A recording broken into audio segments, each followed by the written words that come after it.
여러분, 하나님이 우리 때문에 기쁨을 이기지 못한다. 그러면 이제 나는 나를 어떤 존재로 보아야 합니까? 대단한 존재로 보아야죠. 하나님이 그렇게 기뻐하신 나였구나. 그러면 내가 조금 부족하고 연약하더라도 나 스스로를 가볍게 여기거나 또는 열등감에 빠져서는 안 되겠구나. 하나님이 그렇게 나를 사랑하시는구나. 아멘이십니까? 이건 어마어마한 사건입니다. 우리가 하나님의 사랑을 받은 자로 돼 너무도 사랑하셔서 하나님께서 기쁨을 이기지 못하고 사랑하신다. 그런 내가 되었다. 이게 우리 마음속에 믿어졌으니까 우리 인생이 얼마나 복된 인생인지 몰라요. 뭘 가지고 내가 스스로 높이려고 한들 이런 자존감을 가지시겠어요? 심리학적으로 사람들의 마음을 자존감을 높여야 한다고 오늘 상담학자들은 그렇게 말을 하지만 복음만큼 주님이 우리를 존경하게 하는 만큼 우리의 자존감을 높일 수 있는 것은 없습니다. 나의 모든 오장 육부 사지 백체를 지으시고 낱낱이 아시는 주님께서 나 때문에 그렇게 기뻐하시고 나 때문에 그렇게 몸소리를 치면서 기뻐하시는 그런 존재가 되었다. 참 놀라운 일이 아닐 수가 없습니다. 여러분 자신을 그렇게 믿으십니까? 하나님의 사랑의 대상이 되었다는 것을 믿으세요? 감사합니다. 그게 우리 믿음이에요. 출발입니다. 그런데 오늘 시간 우리가 마지막 시간에 좀 집중적으로 생각해 볼 것은 내가 나를 그렇게 귀한 존재로 볼 줄 모르면 다른 형제들도 그렇게 귀하게 보지 않는다는 겁니다. 내가 나를 제대로 귀하게 봐야 나와 똑같은 사랑을 받은 형제구나. 그래서 그 형제가 하나님의 끔찍한 사랑을 받았고 지금 받고 있는 하늘나라 나와 같은 가족이구나. 이 사실에 눈이 번쩍 떠지면 혹 형제가 실수를 한다 할지라도 혹 형제가 연약한 것이 있다 할지라도 그것 때문에 흉을 보고 그것 때문에 업수히 여기지 않고 그 형제를 위해서 하나님 앞에서 기도해주고 함께 세워주는 그런 관계 속에 들어가는 것이 마땅한 줄로 믿습니다. 그래서 여러분 믿는 사람들이요 누가 누구에 대해서 우월감을 갖는 것만큼 우스꽝스러운 일은 없어요. 다 거기서 거기고 다 똑같은 용서 받은 죄인들일 뿐인데 누가 특출나게 잘나가지고 더 아주 고상하고 우아하고 그런 거 없어요. 똑같이 하나님의 최고의 기쁨의 대상이 되었고 하나님께서 똑같이 모든 형제자매들을 주님의 생명의 피값으로 사셨기 때문에 우리는 그런 존귀한 존재로서 하나님의 그런 사랑을 받고 하나님의 기쁨이 되는 자로서의 자의식을 갖고 살아갈 때 세상 들을 것이 없고 담대하게 나아가게 될 줄로 믿습니다. 우리 현준이 형제나 또 치중생끼리 앉았네. 그러니까 승민이 형제나 이렇게 취준생 생활하기 힘든지 말이죠. 어디에다가 무슨 원서를 내면 300대 1, 200대 1 막 그러고 세상에 이런 일이 어디 있어요. 그런데 거기에 비추어서 내가 보니까 초라하게 보일 수도 있잖아요. 근데 그런 건 문제되지 않습니다. 인생 역전이라고요. 오늘의 잘된 사람이 내일 어떻게 될지 모르고요. 오늘 잘못된 사람이 내일이 어떻게 될지 몰라요. 그것은 전적으로 하나님의 손에 달려있는 겁니다. 우리 집 사람이 아까 짧은 시간이었지만 우리 다은 자매가 우리 차를 타고 제 차를 타고 교회로 돌아오는데 딸 얘기를 하더라고요. 다은아 너는 앞으로 좀 공부를 좀 많이 했으면 좋겠다. 왜냐하면 우리 딸을 보고 내가 너무 아쉬웠어. 우리 딸이 공부를 잘했는데 그냥 영문학을 공부 안 되는 신학 가더니 애 낳더니 그냥 그걸로 끝나버렸다고. 참말로. 그래서 너무 안타깝다고. 다운 자매가 그걸 잘 듣더라고요. 그래서 내가 저거 아닌데 싶어가지고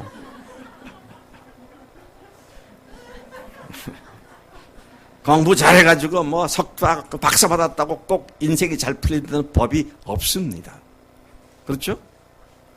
대학 못 나오고 장사하고 돈 번다고 인생이 망가지는 거 아닙니다.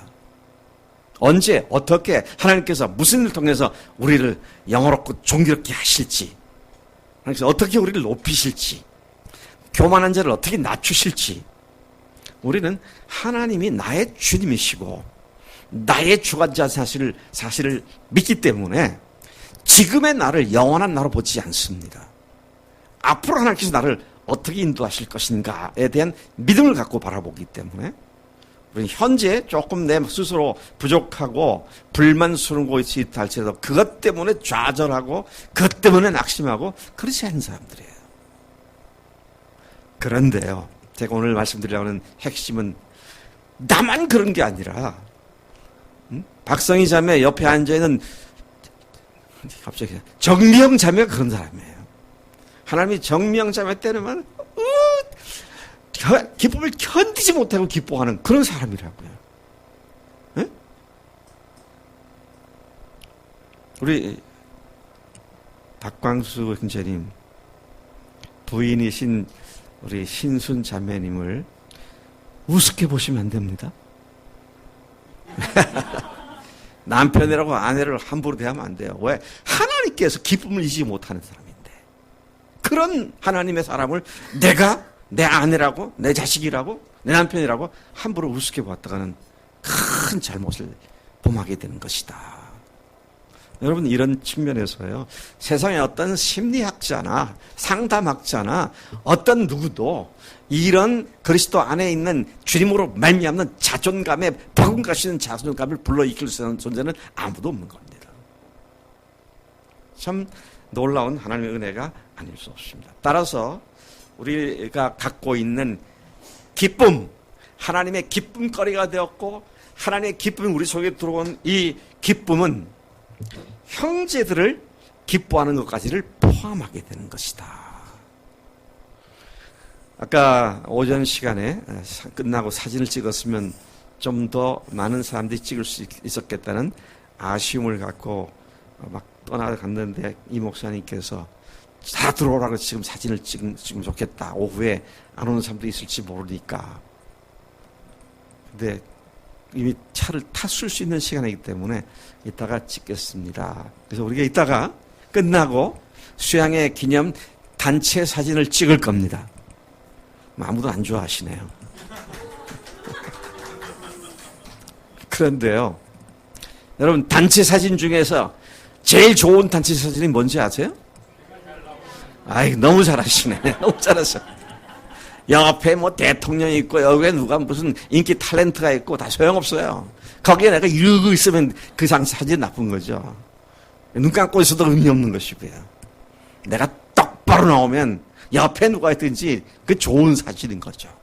마찬가지입니다. 주님 안에서 어떻게 내가 주님의 기쁨이 되었는지, 그리고 기쁨을 주님께서 나에게 주셨는데 그 주님의 기쁨이 내 기쁨이 되어서 살아가는 사람들은 내가 그런 존재가 되었기 때문에 옆에 형제 자매들도 똑같이 그렇게 소중한 존재로 봐야 마땅하다는 것이죠. 이것은 거의 본능적인 얘기입니다. 네? 형제 자매들, 같은 부모 밑에서 태어난 형제 자매들이 특별히 교육을 안 시켜도요, 지들끼리 사랑 잘합니다. 네? 지들끼리 끔찍이 사랑해요. 물론 그렇지 않은 집도 있긴 합니다만 가끔 가다가 대부분 그래요.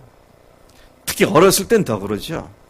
동생이 나갔다가 동네 누구한테 얻어 터주라 하면 형아가 뛰쳐나갖고 놈이 그랬어! 그러면서 막 그냥 동생 분풀을 해주려고 나가고 말이죠.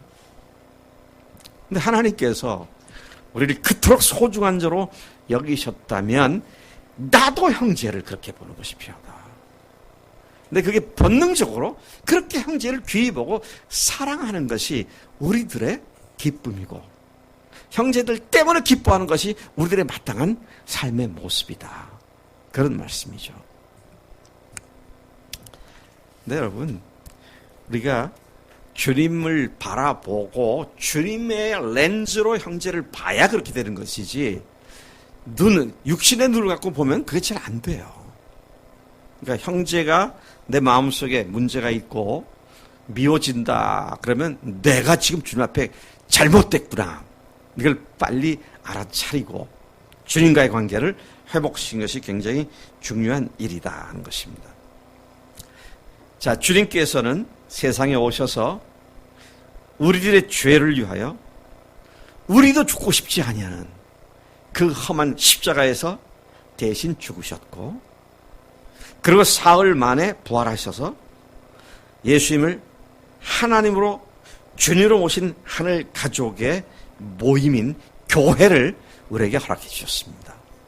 같은 믿음의 형제 자매들을 하늘 가족으로 우리에게 허락해 주셨다, 그런 말씀이죠. 하늘 가족들 간에 나누어지는 사랑은 형제들에 대한, 서로에 대한 기쁨을 수반하는 사랑입니다. 사랑은 하는데 기뻐하지 않는다, 이 말이 안 되잖아요. 사랑하면 기뻐할 수밖에 없습니다. 그렇죠? 얼굴은 잔뜩 화가 나가지고 내가 말이야 너를 사랑한단 말이야, 뭐 그런 거, 그건 누가 믿어요?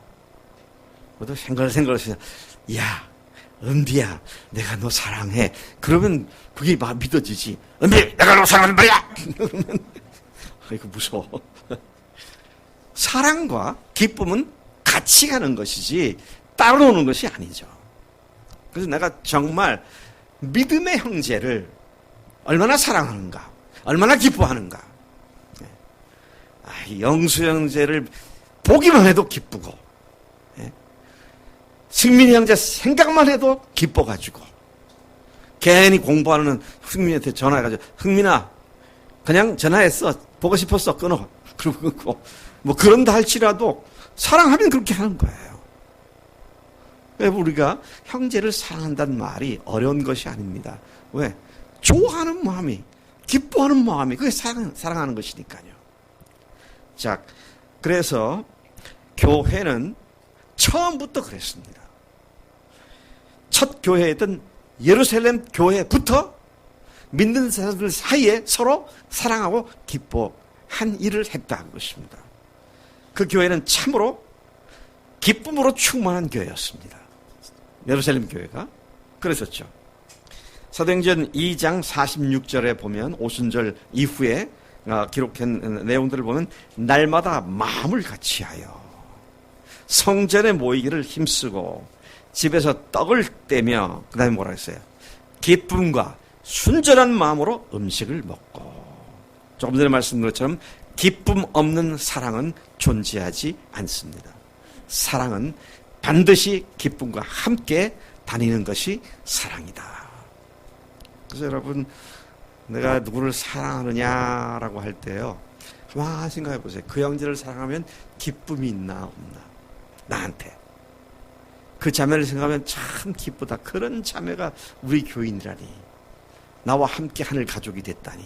아, 너무 좋다. 그런 마음이 있으면 그 사랑하는 것이 되는 거죠. 이러한 교인들 간의 사랑과 기쁨은 한 지역계를 넘어서서 우주적으로 가지는 공통점이기도 합니다. 내가 알지 못하는 먼 지역에 있는 사람들이지만 그들이 복음 안에 있는 것이 분명하면 우리는 만나본 적도 없는 그들을 기뻐하고 기대하고 사랑하는 그런 관계를 갖게 된다는 것입니다. 예루살렘 교회는 안디옥 교회에 하나님께서 은혜를 주셨다. 그래서 그들이 예수님을 믿고 하나님을 예배하는 그런 사람들이 되었다. 그런 소문을 듣게 되었을 때, 이방 지역인 안디옥에서 그런 교회가 생겼다는 이야기를 들었을 때 예루살렘 교회는 정말 그런가 해서 바나바를 파송을 했죠. 바나를 파송해서 그들 속에 정말로 그런 일이 사실인가 그걸 확인을 하게 됩니다. 근데 바나바가 가서 안디옥 교회를 가서 보니까 사도행전 11장 23절 이렇게 말합니다. 그가 이르러 하나님의 은혜를 보고 기뻐하여, 네? 하나님의 은혜를 보고 기뻐하여 모든 사람에게 굳건한 마음으로 주와 함께 머물러 있으라 권하니. 가보니 소문대로 안디옥 교회가 이방인으로 형성된 교회였지만 그 교회가 참으로 굳게 믿음으로 선 걸 보곤 큰 기쁨을 가지고 기뻐하면서 그들을 권면하고 위로했다. 그리고 그 소식을 예루살렘 교회에 알렸고 그 후 예루살렘 교회는 이방 지역에도 하나님의 교회가 세워졌구나 하는 것을 받아들이는 그런 아주 중요한 계기가 되기도 했습니다. 또한 얼마 후 예수 믿는 것으로는 충분치 않기 때문에 이 안디옥 교회 예수 믿는 것은 충분치 않다. 믿어서만 구원받는 게 아니다. 그럼 뭘 해야 되느냐? 율법이 오긴 할례를 받아야 한다. 그러면서 이방인 그리스도인들에게 너희들이 믿는다고 구원받았다고 말하지만 아니야. 할례를 받아야 돼. 할례를. 먼저 하나님의 백성이라는 표를 받고 그 다음에 예수 믿어야지. 그것도 아니면서 너희들이 구원받았다고 말하는 건 틀린 거야. 그러니까 성경을 잘 몰랐던 안디옥 교인들은 헷갈리기 시작을 합니다. 굉장히 혼란스러워졌어요. 이 사람들은 우리가 보니까 성경도 많이 알고 우리보다 먼저 하나님 믿은 사람들인데 이 사람들이 얘기하는 걸 보니까 우리가 정말 할례를 받아야 하는 거 아닌가. 이런 문제로 갑론을박하게 되었을 때에 안디옥 교회가 당시에 영적으로 권위가 인정되었던 예루살렘 교회에 몇 사람을 파송해서 이 문제에 대해서 예루살렘 교회가 의견을 달라고 그렇게 사람들을 보내게 되죠. 그래서 그 파견된 사람들을 받아들인 예루살렘 교회가 온 교회가 함께 모여서 이방인들이 할례를 받아야 하는 건 그건 그렇게 안 해도 된다. 그러나 목매달아 죽은 또는 피체 죽은 시체를 먹지 말고 짐승의 시체를 먹지 말고 항상 가난한 자를 돕는 이런 사역을 열심히 하라고 그렇게 돌려보내게 되죠. 그 소식을 전해 들은 예루살렘 안디옥 교회가 그들의 그 말로 크게 기뻐했다 그랬어요. 형제들의 교제의 관계는 서로에게 큰 기쁨과 또 안정감을 주는 그런 축복의 통로였던 것을 보게 된다. 그렇죠?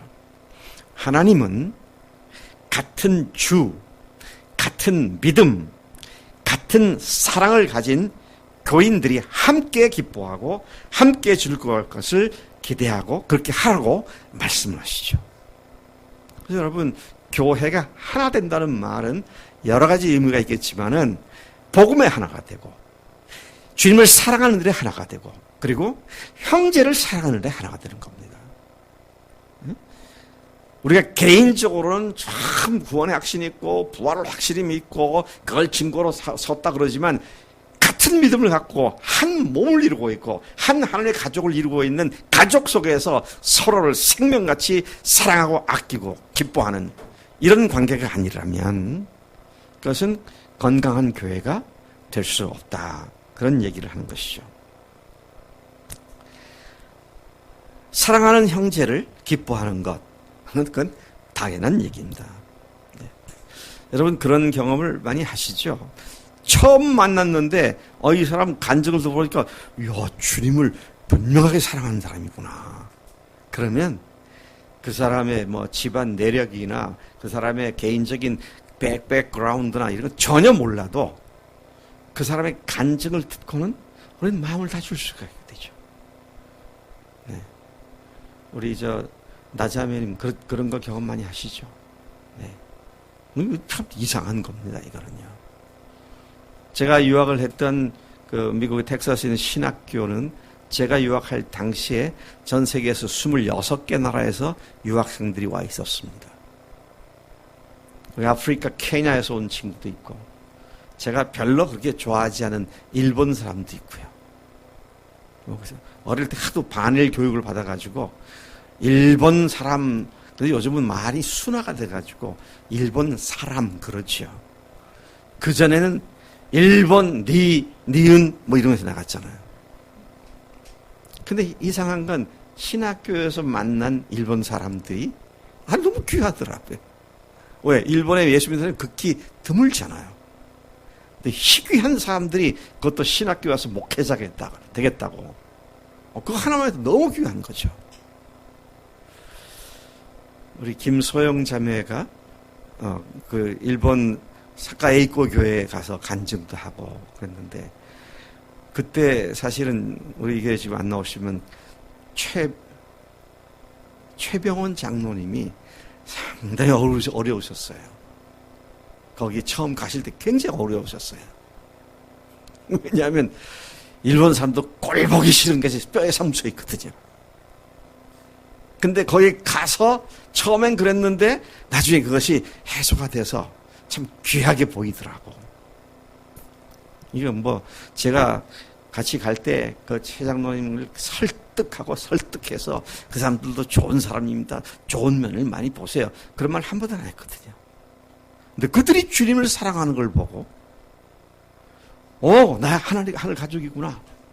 그러고 그들을 그렇게 사랑하는 마음으로 바뀌어지는 그런 것들을 볼 수 있던 것을 기억합니다.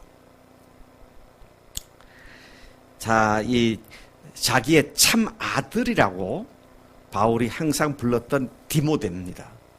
디모데가 나이가 어렸죠. 그리고 그를 양육했죠. 말씀으로 길렀습니다. 훈련시켰어요. 그러고 나서 디모데에게 보내는 편지에서 하는 말이 이렇게 말합니다. 내 눈물을 생각하여 너 보기를 원함은 내 기쁨이 가득하게 하려 합니다. 여기 보니까 디모데를 보는 것 자체가 기쁨이 되는 것이구나. 우리 형제들을 만나는 것 자체가 우리의 기쁨인 줄로 믿습니다. 네. 그래서 만나서 별 할 말이 없어도 만나면 좋은 거예요. 네. 만나면 좋은 거죠. 기쁜 것이죠. 즐거운 것입니다. 자, 그렇고 또 교인들 때문에 바울이 기뻐하다고 하는 이야기도 여러 군데서 하고 있죠. 로마서 16장에 보면 너희의 순종함이 모든 사람들에게 들리는지라 그러므로 내가 너희로 말미암아 기뻐하노니. 주님을 사랑하고 주님께 순종한다는 이야기를 듣게 된 그 사람들 때문에 기뻐한다고 그렇게 말씀하고 있는 것을 보게 됩니다. 성경에서 주님은 형제와 함께 즐거워하라고 강력하게 우리를 권고하고 있습니다. 로마서 12장 15절을 보니까 즐거워하는 자들과 함께 즐거워하고 우는 자들과 함께 울라. 또 로마서 15장 10절에 보니까 또 이르되 열방들아 주의 백성과 함께 즐거워하라. 믿는 사람과 함께 하는 것이 우리의 즐거움이 된다고 하는 사실을 보여주고 있는 것이죠. 우리는 같은 주님의 기쁨이요 같은 주님의 사랑을 받은 자들이기 때문에 우리는 모든 믿음의 형제를 기뻐하고 사랑하는 하늘의 가족인 것입니다. 제가 이따가 좀 그렇게 해볼까 생각 중인데 우리 교회 건물이 좀 스페이스가 좁아서 좀 쉽지는 않겠습니다만은 우리가 형제 자매들을 하늘의 가족일 뿐만 아니라 그 한 사람 한 사람을 하나님께서 기뻐하시는데 기쁨을 주체할 수 없는 기쁨으로 기뻐하시는 그 형제들을 그 가슴 속에 주님의 그 사랑을 보면서 형제들이 자매들이 서로 좀 꼭 껴안아주면서 함께 그 사랑을 느꼈으면 참 좋겠어요. 근데 사람들은요 참 저도 그렇습니다만은 못된 습관이 하나 있어요. 뭐냐, 나하고 같은 사람만 좋아하려고 그래요. 그죠? 나하고 다른 사람 안 좋아하려고 그래요. 저 사람은 말이 많아서 싫어. 많은 사람이 있어야 뭐가 또 되는 것 많다고요. 저 사람은 너무 말이 없어서 싫어. 너무 떠들지 않고 조용해야 또 되는 게 있어요. 그게 다 장단점인데 그게 나하고 같지 않다고. 저 사람은 난 싫어, 좋아. 이거는 육신으로 사람을 판단하는 거잖아요. 근데 그 속에 제 믿음이 불과 얼마 안 됐지만 그 속에 주님께 대한 사랑이 있고 주님이 그를 사랑한다는 사실을 우리가 믿고 안다면 그것을 통해서 형제를 바라볼 때 얼마나 귀한 형제고 자매들인가 하는 것을 우리가 체험할 수 있게 된다는 것입니다. 얼마나 우리를 사랑하신다고요? 너로 말미암아 기쁨을 이기지 못하시는 그 기쁨으로 우리를 사랑하신다. 주님의 기뻐하신 대상인 나의 하늘 가족 형제들을 생각만 해도 참 귀하고 소중한 존재로 존재임을 알기 때문에 바울은 형제들과의 교제를 통해서 가지게 되는 기쁨을 말하는데, 내가 지나가는 길에, 지나가는 고린도 로마서를 쓸 때 고린도 교인들에게 한 말입니다. 내가 지나가는 길에 너희를 보고 먼저 너희와 사귐으로 교제를 함으로 말미암아 얼마간 기쁨을 가진 후에 다시 너희들이 나를 보내주기를 바란다. 교제를 통해서 기쁨을 누린 후에 내가 떠나기를 원한다. 그렇게 말씀을 하고 있는 것이죠.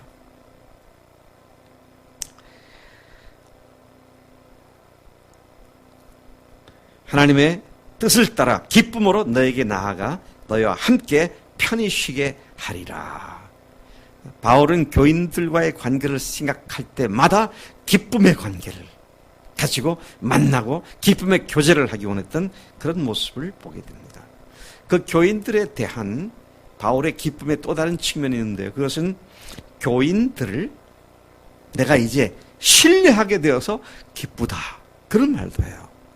내가 너희들을 이제 믿을 수 있어서 참으로 기쁘다. 고린도 후서 7장 16절에서 바울이 이렇게 말합니다. 내가 범사에 너희를 신뢰하게 된 것을 기뻐하노라. 이것으로 우리가 위로를 받았고 위로 위에 기도의 기쁨으로 우리가 더욱 많이 기뻐한다. 여러분, 하나님 앞에서 우리가 서로 신뢰하는 관계가 확인될 때 그 기쁨은 더 증폭이 될 수 있다는 것입니다. 모를 때에는 그냥 막연히 좋아요. 그렇죠? 막연히 좋아요. 아침에 제가 그랬잖아요. 제가 누구죠? 모세를 굉장히 좋아한다고. 아침에 그랬나? 어제 그랬나? 어제 그랬죠. 이게 지금 시간을 초월해서 지금 살고 있습니다, 제가. 모세를 좋아하는 이유가 그가 실수를 했기 때문에 좋아하는 거예요. 베드로도 상당히 제가 좋아한다 그랬잖아요. 왜? 그도 실수를 했더라고요. 베드로가 실수를 하지 않았다면 아마 내가 크게 베드로를 좋아했을까? 그래서 다윗도 제가 상당히 좋아합니다. 왜요? 그건 큰 실수를 저질렀어요. 근데 주님 앞에 다시 용서함 받고 고침받고 세워지는 그의 연약함이 나로 하여금 참으로 그를 사랑하게 만드는 그 묘한 역설이 성립되고 있다는 것이 참 놀랍습니다. 그래서 여러분, 어떤 형제가 연약함을 보였을 때 그걸 비난하고 그것을 판단 정죄할 것이 아니라 어떻게 해야 합니까? 그러한 형제를 사랑하신 주님을 찬양하고 그러한 형제를 여전히 사랑하신다는 사실을 그에게 알려주고 함께 다시 세움을 받게 하는, 이것이 마땅한 우리의 태도고 해야 할 일이라고 믿고 있는 것이죠. 자, 제가 시간이 많이 가기 때문에 지금 쫓기는 마음이 할 것은 많고요. 자, 어쨌든 제가 최선을 다해 보겠습니다. 이 주님의 기쁨을 가진 사람으로서 형제를 사랑하는 일에 있어서 내가 기쁨이 더 충만해지면 형제들 더 기뻐할 수 있고 사랑할 수 있게 되잖아요. 내가 고갈이 되면 나 한 몸 치닥거리가 급한 그런 상황이 되고 쫓기게 되고 말죠. 그렇기 때문에 우리가 항상 주님의 기쁨으로 충만해져야 되는데, 성경에 보니까 몇 가지 통로가 있더라고요. 기쁨이 충만해지는 몇 가지 통로가 있어요.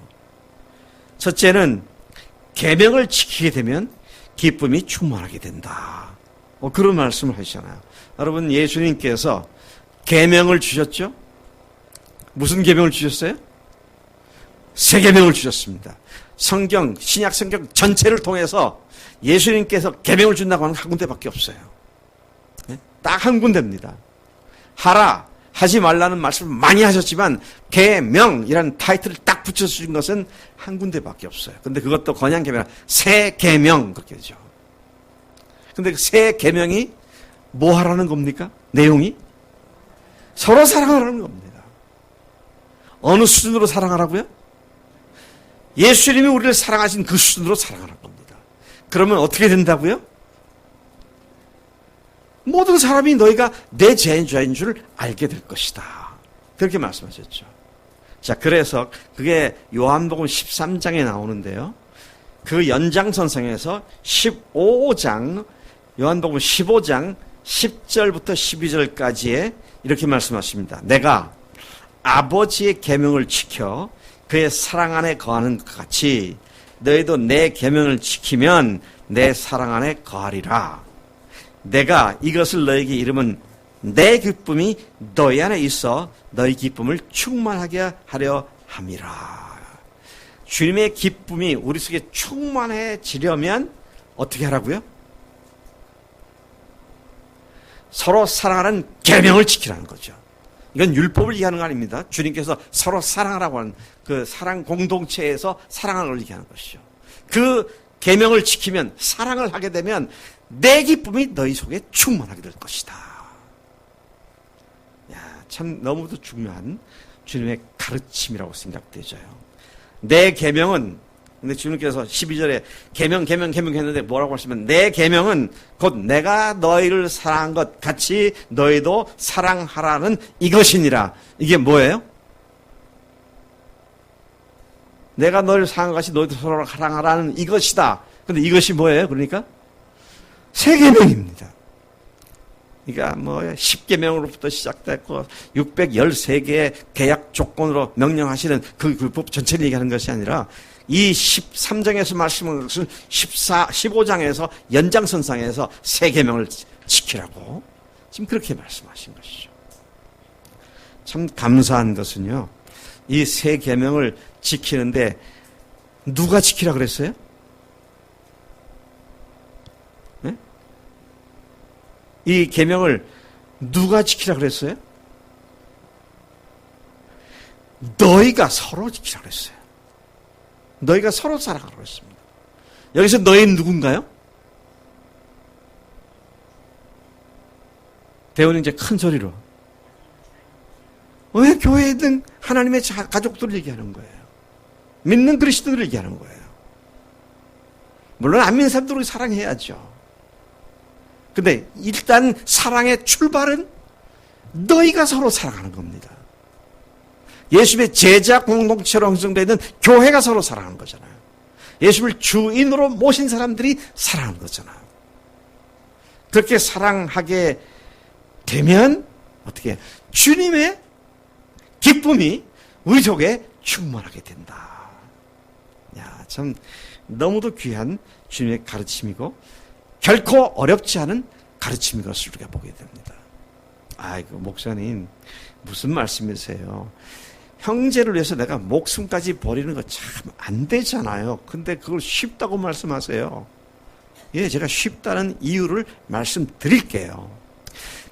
예수님께서 마지막 날 밤에 이 계명 주셨잖아요. 그리고 그날 한밤중에 체포를 당하시고 그 다음날 전격적으로 십자가에서 처형을 당하셨습니다.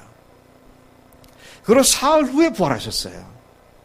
이 말씀하신 지 네 번째, 사흘 뒤가, 나흘 뒤에 이렇게 부활하셨잖아요.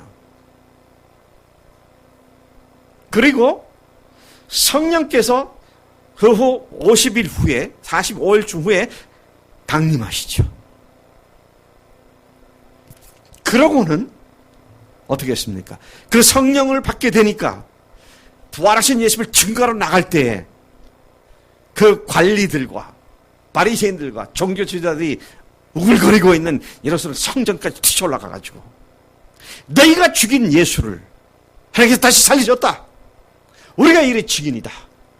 외치면서 그분이 하나님이신 것을 외치기 시작했고 너희들이 회개하고 죄사함을 받고 성령을 선물로 받으라고. 근데 그 일을 목숨 걸고 하지 않았습니까? 또 실질적으로 그 후에 12사도들이, 요한도 사실은 순교 똑같은 수준인데요. 13명, 사도까지 13명의 사도들이 전원 순교했다는 말은 뭐예요? 목숨을 내대고 형제를 사랑하는 일에 전념했다는 얘기죠. 그런데 어떤 사람들이었습니까? 원래 어떤 사람이었어요? 비겁한 사람들이었습니다. 겁쟁이들이었어요. 패배주의에 사로잡혔던 사람들이었습니다. 도망갔던 사람들이었고요. 예수님을 오해해서 실망했던 사람들이었고, 서로, 죄송합니다. 이 표현을 좀 이렇게 해서 안 됐습니다. 제자들한테 좀 미안한 마음인데, 서로 헐뜯고 싸웠던 존재들이었어요. 누가 크냐? 뭐 갖고 싸우다가, 또 야고보와 요한의 어머니가 와서 내 아들 둘을 하나는 당신의 나라 임할 때 하나는 오른쪽 하나는 왼쪽에 앉혀주세요. 그러니까 다른 제자들이 불이 나가지고 씩씩거리면서 말이죠. 그랬던 사람들이었어요. 그런 사람들이 어떻게 형제를 위해서 목숨을 버려요? 근데 부활하신 후에 이분이 하나님이신 사실을 확신하고 나니까 그냥 나가서 목숨 대고 복음을 전하기 시작하고, 그 복음을 전하는 일이 당신이 유대인뿐만 아니라 이방 지역까지 흩어져가지고, 그래서 이방 지역에 주님을 알지 못하던 우상 숭배하는 그들에 의해서 창에 찔려 죽임을 당하고, 목베임을 당하고, 가죽 벗김을 당하고, 톱에 켜임을 당하고, 십자가에 거꾸로 매달림을 당하고, 그 영혼들을 살리기 위해서 그것이 실제로 일어나지 않았습니까? 그들의 결심과 각오가 대단했기 때문입니까? 아니에요. 아닙니다. 성령께서 부활의 메시지로 딱 그들을 무장시키시니까 성령의 능력으로 나가서 그런 삶을 살 수가 있게 되었죠. 그래서 오늘 우리가 정말 주님 앞에 간절히 매어 달려야 할 것은요, 하나님, 내가 육신으로 살지 않고 성령으로 사는 사람이 되게 늘 성령으로 충만케 채워 주시옵소서. 그런 기도를 해야 합니다. 아무리 우리가 결심을 했다 할지라도요, 육신으로는, 성령이 아니고는 육신으로는 하나님을 기쁘시게 할 수가 없습니다. 네? 여러분, 어떤 때는 제가 말씀을 잘 전하고 뭐 그럴 때는 저를 좋아하시잖아요. 근데 무슨 일로 저하고 좀 수가 틀어지면 안 좋아하시죠. 제가 너무 잘못 이해하고 있는 거예요. 그럴 수가 있어요. 왜 인간 사회니까 그럴 수 있어요. 그렇기 때문에 우리의 인간됨을 가지고, 우리의 성실함을 가지고, 나의 신실함을 가지고, 나의 충성성을 가지고 누구를 사랑하고 기뻐하고 해야겠다 하는 건 판판이 깨지게 돼 있어요. 근데 성령께서, 성령으로 사는 사람들이 그 일을 하게 하시는 줄로 믿습니다. 그래서 우리가 주 앞에 엎드릴 수밖에 없고요, 주님의 도우심을 구할 수밖에 없는. 왜? 그래도 하나님께서 우리에게 들어주시는데, 왜? 그렇게 우리를 기뻐하신 존재가 되었으니까 우리가 그렇게 주 앞에 엎드릴 수가 있다는 것입니다. 로마서 8장은 이런 문제에 대해서 많은 사실을 시사해 주고 있어요. 8장 8절에 보니까, 로마서 8장 8절에 보니까 육신에 있는 자들은 하나님을 기쁘시게 할 수 없느니라. 육신에 있는 자가 누굽니까? 누가 육신에 있는 자예요? 육신에 있는 자가 누구죠? 아주 간단한 답을 할 수 있어요. 육신에 있는 자가 누구냐? 성령으로 살고 있지 않는 자가 육신에 있는 자입니다. 뉴트럴, 중간지대가 없어요. 내가 성령으로 사느냐 아니면 육신으로 사느냐, 둘 중에 하나입니다. 네? 중간지대가 없어요. 난 성령으로 산다는 말도 할 수 없지만 육신으로도 살지 않는 사람이야, 이유가 없다는 거예요. 성령으로 살지 않으면 육신으로 살 수밖에 없다는 이 분명한 사실을 우리가 주목해야 하는 것이죠. 성령으로 사는 자는 성령께서 하시는 말씀을 듣고 그 다음에 어떻게 합니까? 그 말씀에 순종하는 삶을 사는 자들입니다. 그래서 한번 여러분들 마음속에 생각해 보세요. 지난 한 달 동안 또는 지난 한 주간 동안 여러분의 의식 속에 주님께서 성령님께서 지금 나에게 이렇게 말씀하시는구나. 그래가지고요 그 말씀대로 순종을 해서 주님께서 나의 순종을 받아주셨구나 라는 느낌을, 그런 경험을 어느 정도로 상기시킬 수 있는가.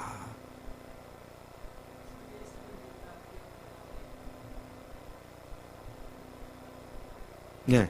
근데 지난 한 주간 동안, 지난 한 달 동안 실제로 성령께 성령 음성을 알아듣고 성령께 순종해서 그 성령께서 내 속에 계실 것을 내가 경험했던 그런 것이 얼마나 있었는가.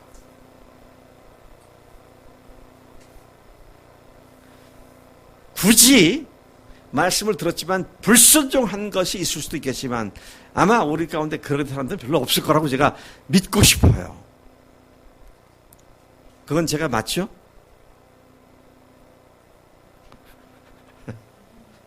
근데 지금 문제는 내 의식 속에 주님께 그때 순종했더니 주님께서 이렇게 하셨구나. 그 프리퀀시가, 그 빈도수가 얼마나 잦은가 하는 그런 문제를 지금 얘기하고 있는 겁니다. 성령께서 말씀하시도 느꼈던 것이 언제였지?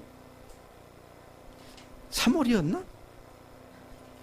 작년 이맘때였던가? 혹시 그런 상태에 있다고 한다면 이건 중증입니다. 이건 심각한 상황입니다. 성령께서는 매일 매순간 우리들의 모든 걸음걸이를 인도하시는 우리의 주님이십니다. 그리고 그분은 말씀하지 않고 니들이 알아서 해, 그렇지 않습니다. 뭘 어떻게 살아야 하는지를 설교를 통해서도 말씀해 주시고, 새벽 말씀을 통해서도 말씀해 주시고, 성경 읽을 때도 말씀해 주시고, 성경을 암송할 때도 생각하게 하시고, 우리 주일학교 선생님들은 아이들에게 가르치기 위해서 공과 준비할 때도 말씀해 주시고, 수없이 많은 말씀하세요. 근데 we don't pay attention to him. 우리는 그분에게 귀를 기울이지 않기 때문에 말씀하셨는지 안 하셨는지 전혀 기억이 안 날 정도로 그렇게 살고 있지 않느냐고 해요. 여러분, 성령님과 씨름하는 것이 필요해요. 뭘 갖고 씨름하냐? 말씀해 주세요. 깨닫게 해주세요. 알게 해주세요. 그리고 그렇게 살도록 주님 능력 주세요. 근데 넘어지잖아요. 그럼 또 그거 갖고 씨름하는 겁니다. 성령님, 정말 저를 도와주세요. 우리가 연약한 존재이기 때문에 그 하나님께 대한, 성령께 대한 의지와 의존을 하지 않고서는 우리들의 성실함 갖고 나의 결심을 가지고 할 수 있는 건 아무것도 없다는 것입니다. 자, 그래서 사도 바울이 로마서, 우리 잘 아는 말씀이에요. 12장 2절에서 뭐라고 말하겠습니까? 너희는 이 세대를 본받지 말고 오직 마음을 새롭게 함으로 변화를 받아 하나님의 선하시고 기뻐하시고 온전하신 뜻이 무엇인지 분별하도록 하라 그랬어요. 분별해야 하는 이유가 뭡니까? 헷갈리기 때문입니다. 마귀란 놈이 온갖 것을 갖다가 우리한테 넣어줘가지고 하나님의 뜻인지 아닌지 헷갈리게 만들어요. 근데 어떻게 하라고요? 마음을 새롭게 함으로 변화를 받아. 하나님의 뜻을 잘 분별하려면은요, 하나님 기뻐하시는 뜻이 뭔지를 제대로 알려면 마음이 새롭게 변화를 받아야 됩니다. 내가 내 욕심으로 살던 마음이었다면 성령님으로 다시 의지하는 마음으로 그렇게 변화를 받아야 돼요. 그렇게 해가지고 하나님의 선하시고 기뻐하시고 온전하신 뜻이 무엇인지 분별을 할 수 있게 되는 것이죠. 자, 그렇게 되면 어떻게 됩니까? 지금 구절을 좀 뒤집어서 얘기했는데요. 그렇게 하나님의 뜻을, 선하신 뜻을 우리가 분별하게 되면 이 12장, 로마 12장 1절에서 그러므로 형제들아, 내가 하나님의 모든 자비하심으로 너희를 권하노니 너희 몸을 하나님이 기뻐하시는 거룩한 산 제물로 드리라. 이는 너희가 드릴 영적 예배니라. 분명한 것은 성령께서 무슨 말씀을 하신지를 알아들어야 순종하든지 말든지 할 거 아니겠어요. 참 우리가 성령께서 지독히도 말씀 안 해주신다. 그렇게 생각한다면 큰 잘못된 자리인 겁니다. 우리 살 때 보면요. 순간순간 주님께서 내가 어떤 생각 먹는 거 우리 속에서 말씀하세요. 너 그거 바른 생각이야? 네 생각 아니야? 인간적인 생각이지? 너 회개해. 주님께서 항시 수시로 그렇게 말씀하시잖아요. 우리 은혜자매 얼굴 딱 보니까 생각나네. 재민이가 죽으라고 말하는 거 보고 내가 저랬지. 그 성령께서 그 아이를 보고 내가 어떤지를 깨닫게 해주잖아요. 남편의 우리 저 남편 밑에 있나 모르겠다. 남편이 계속 예수님에게 순종하지 않는 걸 보고 막 속상해하는 걸 보면서 내가 그랬지. 그렇게 항상 어떤 상황 속에서 그걸 통해서 성경에서 말씀하시는 것이 있다고요. 그거를 민감하게 듣고 하나씩 순종해 나갈 때 나도 모르게 하나님께서 원하시는 삶으로 내 삶이 변화되고 있는 것을 발견하게 된다는 것이죠. 여러분, 제가 이건 좀 자랑을 좀 해야겠네. 제가 설교를 하거나 성경 공부를 하거나 할 때 성경을 비교적 조금 잘 이렇게 쪼개는 것 같아요. 또 기존에 있던 개념을 가지고 똑같은 얘기를 하는 것 같아서 항상 좀 새로운 각도에서 말씀을 보는 눈이 개발되어 있어요. 그리고 대학교 2학년 때 이후에 제 삶이 하나씩 계속 고쳐져 왔습니다. 그렇게 한 50년 주님께서 나를 하나씩 날마다 저를 만져주셨어요. 그래서 이제는 어떻게 사는 것이 성령을 따라 사는 것인지를 좀 알 것 같아요. 그런데 그렇게 된 핵심적인 비결이 뭐냐? 뭘까요?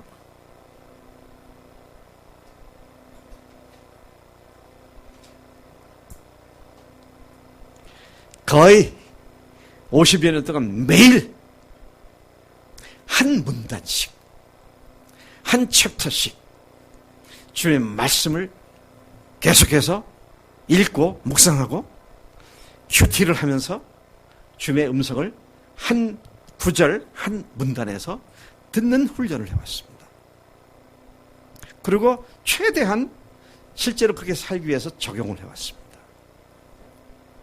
그러고 나니까 눈에 띄게 갑자기 천지개벽 같이 내 삶이 바뀐 건 아니지만, 그러나 지금 와서 이렇게 보면 내가 이렇게 변화됐구나 스스로 놀라게 되죠. 제가 우리 교인들이 자주 얘기했었습니다.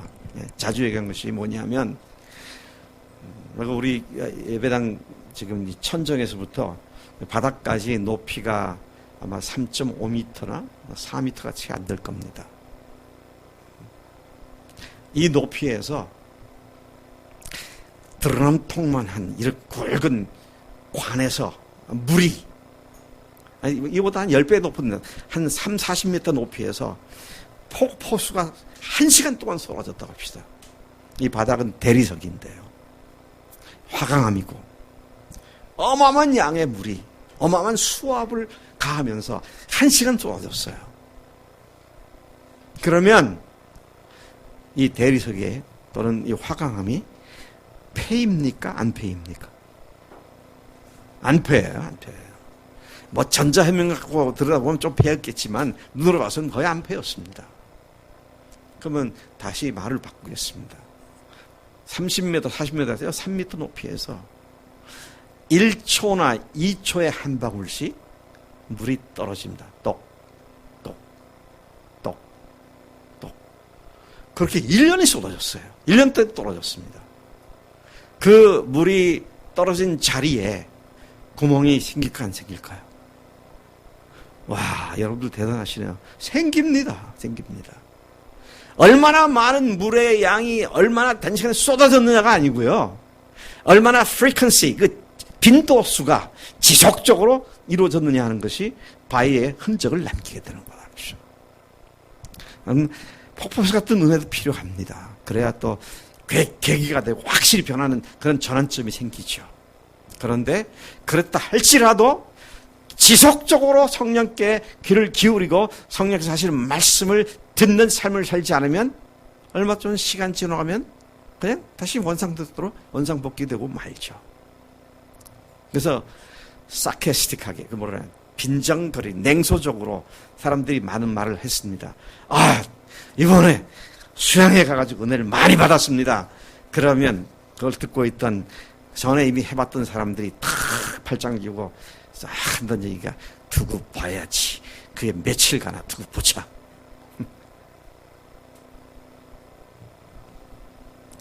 주님의 말씀을 통하여 성령께서 하시는 말씀을 기울여 들을 때에 우리는 그분의 말씀을 제대로 알아듣게 되고 알아들었을 때 분별력을 가지고 그 말씀대로 순종할 수 있는 그런 능력을 부여받게 되는 것이다 하는 것이죠. 제가 오늘 아침에 어제 아침인가 우리 딸하고 통화를 했어요. 우리 딸이 그러더라고요. 아빠, 부흥의 설교 은혜 많이 받았다고. 그래서 이제 인사소리를 하는 건지 실제로 하는 건지를 가만 들어보니까 기쁨에 관한 그 말씀이 참 너무 귀하다고. 그러면서 내용을 제대로 파악하고 은혜 받았던 얘기를 하더라고요. 오늘 아침에 그런 얘기를 했어요. 근데 그 딸이 하는 얘기가 어젠가 보다. 그 말씀을 들으면서 자기가 전에 은혜 받았던 이사야서 12장에 있는 말씀을 기억하게 됐다고. 근데 그 이사야서에 있는 말씀이 뭐냐면 구원의 우물에서 기쁨을 길어내리라. 그런 말씀입니다. 제가 인용을 해놓았습니다. 이사야서 12장 2절 3절 이런 말씀입니다. 보라, 하나님은 나의 구원이시라. 내가 신뢰하고 두려움이 없으리니 주 여호와는 나의 힘이시며 나의 노래시며 나의 구원이십니다. 그러므로 너희가 기쁨으로 구원의 우물들에서 물을 기르리로다. 그랬어요. 너희가 기쁨으로 구원의 우물들에서 물을 기르리로다. 네. 우물 같은 샘에서 끓이지 아니하는 구원으로 말미암는 기쁨의 물을 길어내는 그런 찬송으로 이해가 되는 말씀이죠. 여러분, 우리의 기쁨의 첫 출발은 언제나 구원 사건입니다. 주님의 죽으심과 부활 사건이죠. 제가 오늘 아침에 보니까 안영경 자매가 오랜만에 나한테 간증을 보냈더라고요. 네. 안영경 자매는 지금 1층에 있죠? 1층에 있으면 올라왔으면 좋겠네요.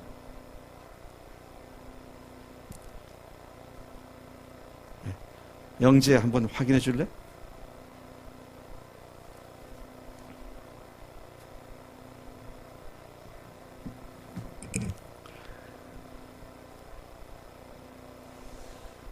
아기가 있어서 문제가 되나?